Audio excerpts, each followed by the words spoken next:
여러분 안녕하십니까? 부동산권법 이숙기입니다.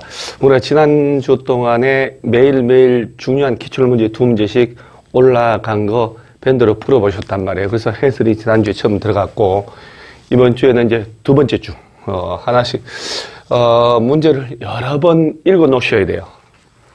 자, 2월 13일 날 화요일자 문제 한번 볼까요? 설 연휴 무렵이니까 가로 속에 여기 33회 시험 나온 거예요.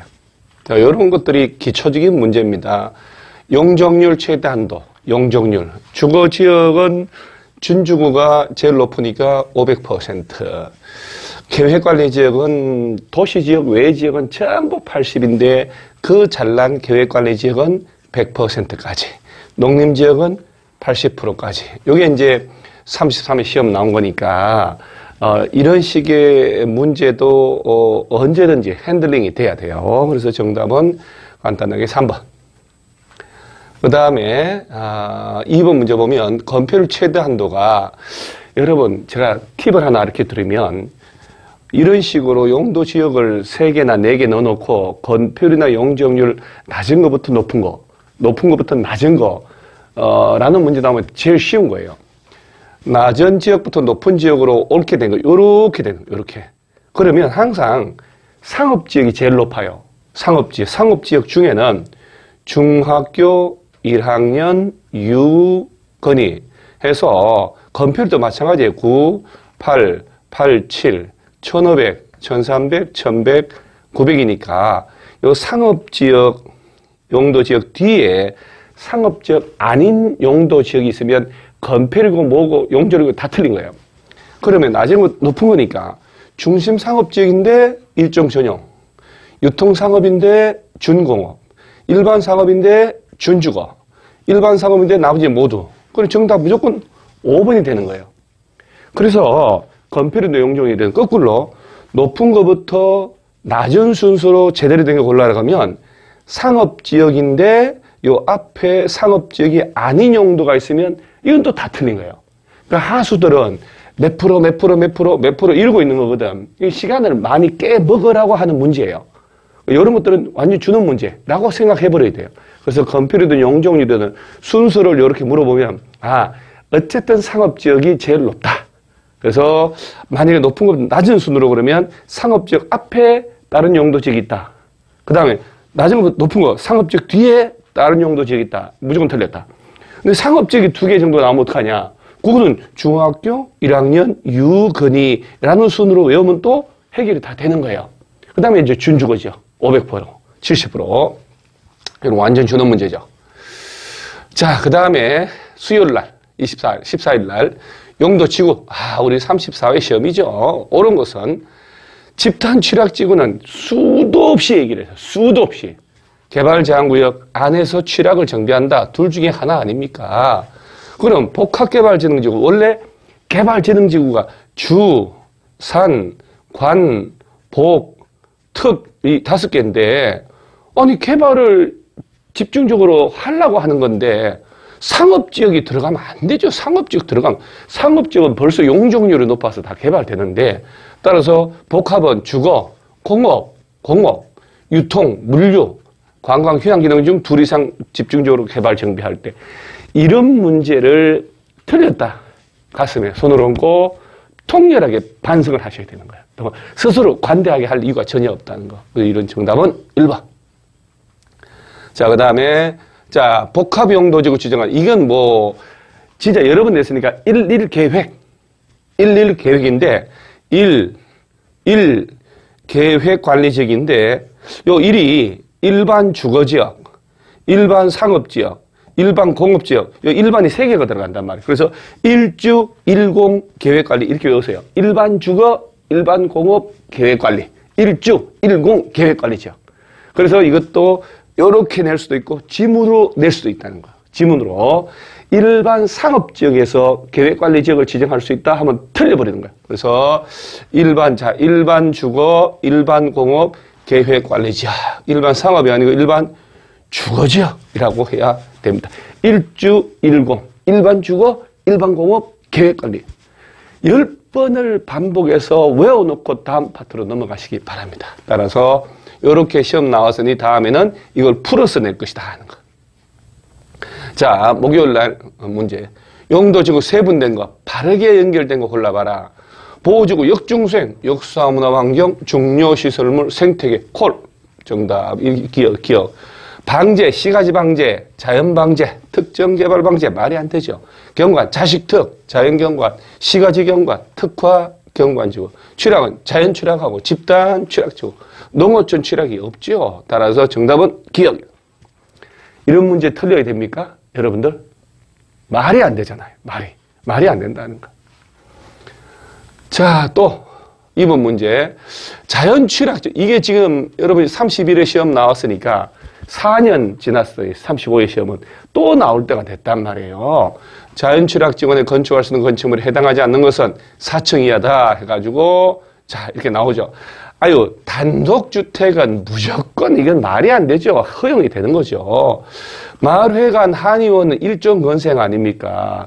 도축장, 도계장, 온실 이건 동식물 관련 시설이고 장례시설, 동물 전용의 장례식장은 허용되지 않는다. 그러면 이게 시험은 나왔으니까 우리 시험에서는 얘가 정답이 아니라 또 다른 게 나와요. 그러니까 이거는 다시 외우셔야 돼요. 4층이야. 자, 저리는 고려하지 말고 딱 주기가 보세요. 25회, 31회, 35회 딱 좋잖아요. 이렇게. 자, 단독주택은 다 된다. 단독, 다중, 다가구 다. 일종건생 다 된다. 아까 마을회관, 한의원 이런 거 얘기하는 거잖아요. 이종건생도 되는데 휴, 일, 단란안마 제외하고 휴게음식점, 일반음식점, 단란주점, 안마시술소 제외하고 이종건생 중에 그 다음에 동식물 관련시설 이게 축사, 도축장, 도계장, 온실 이런 거거든. 동물들을 운동시설, 운동시켜가지고 자 이렇게 외우셔야 돼요. 자, 창고에 집어넣어. 창고시설. 삐딱한 놈 교정을 하고 교정 딱 됐으면 똑바로 군대 가요. 국방군사시설. 방발이 방송통신 발전시설. 자 이렇게 해서 기억을 하셔야 돼요. 여기 자연취락지구 안에 지을 수 있는 것 4층이야 해서 자 단독주택 콜 단독주택 그 다음 1종 2종 건생 되는데 2종 중에서도 휴, 일, 단란안마 제외 그 다음에 동물들을 운동시켜서 창고에 넣고 삐딱한 놈 교정하고 그 다음에 군대 국방군사시설, 방송통신 발전시설이라고 암기가 안 된다 하지 말고 산만하게 쳐다만 보지 말고 입으로 떠들고 손으로 쓰고 외워보시라는 얘기예요. 왜 안 되냐? 왜 안 돼? 말이 안 되지. 외워집니다. 그리고 외워놓으세요. 그리고 잊어먹어도 또 하고 해야 되니까. 자, 2월 16일자 문제. 시가와 조정구역. 옳은 것은 이게 이제 우리가 32회 때 나온 문제인데 한번 볼까요? 시가와 조정구역이든 용도 지역, 지구, 구역들은 전부 자 도시군 기본계획이 아니고 도시군 관리계획으로 결정한다. 이렇게 백주대낮에 시험을 적게 냅니다. 유보기간은 짧게 5년 이상 길면 20년 이내 기간이다. 오케이. 이것이 맞죠. 그 다음에 3번부터 독해. 시가와 유보기간이 끝나면 유보기간 끝난 날에 다음날 자동으로 풀리는데 장관, 시도지사는 이를 고시하면 돼요. 그걸 끝나. 그런데 그 고시를 다음날부터 효력이 된다? 완전 엉망진창이에요. 유보기간이 끝난 날에 다음날 다 실효가 되고 그 사실을 일반에게 알게끔 고시를 하는 거예요. 그게 끝나는 거예요. 고시하고 다음날 해제되는 게 아니고. 그 다음에 공익상, 국방상, 공익상 그 안에서 사업시행이 불가피한 것으로 주민이 요청한 게 아니고 관계 중앙행정기관이 장이 요청한 사업이라면 허용을 하는 거예요. 주민이 뭐를 요청합니까? 말이 안 되지. 그 다음에 시가와 조정구역 안에서 벌채 등을 할 때 허가 없이 한대요. 징역 3년이에요. 3년 허가 받아야죠. 허가 안 받고 할 수 있다는 건 없어요. 신고 대상도 없죠. 다 허가를 받아야 됩니다. 이런 문제는 55점 레벨의 문제입니다. 냉정하게 얘기하면. 자, 그 다음 이번 문제. 입지제 최소구역 지정할 수 있는 지역에 해당하지 않는 것은 자, 이건 뭐 정말 여러 번 나왔는데 자, 입지제 최소구역에 지정을 하는데 요거 제일 중요한 거. 3개 이상 노선이 교차하는 대중교통 결절지로부터 1km. 이건 무조건 몇 개 이상? 3개 이상 1km 이내. 그러니까 두 번째, 요거. 노후불량 건축물 밀집한 주거지역 또는 상업지역이 아니고 공업지역이라고. 노후된 빌라, 단독주택, 공장 있을 때 이게 입지규제 최소고. 그래서 주거지역 또는 공업지역, 주공, 상업지역이 아니고. 자, 요거. 그 다음에 도시군 기본계획에 따른 도심, 부도심, 생활권의 중심지역 해놓고 활성화 계획이 두 가지가 나와요. 두 가지. 입으로 떠들어야 돼. 도시경제 기반형 활성화 계획, 근린재생형 활성화 계획. 그래서 도시경제, 근린재생, 도시경제, 근린재생, 도시경제, 근린재생이라고 연습을 하고 첨단 산업단지하고 소규모 주택정비 사업, 첨단 산업, 소규모 주택정비라고 연습을 하는 거예요. 이거 시험을 또 이번에 냈잖아요. 이런 것들은 틀리게 정답 안 하니까. 그래서 자, 활성화 계획이 몇 가지라고요? 두 개. 근린재생, 도시경제. 이렇게. 그러면 딱 보니까 저 도심, 부도심, 생활권의 중심지역, 도시군 기본계획에 따른 이라고 하고 그 다음에 시설을 중심으로 집중적으로 정비하자. 3개 이상 노선이 교차하는 대중교통 결절지로부터 1km 이내.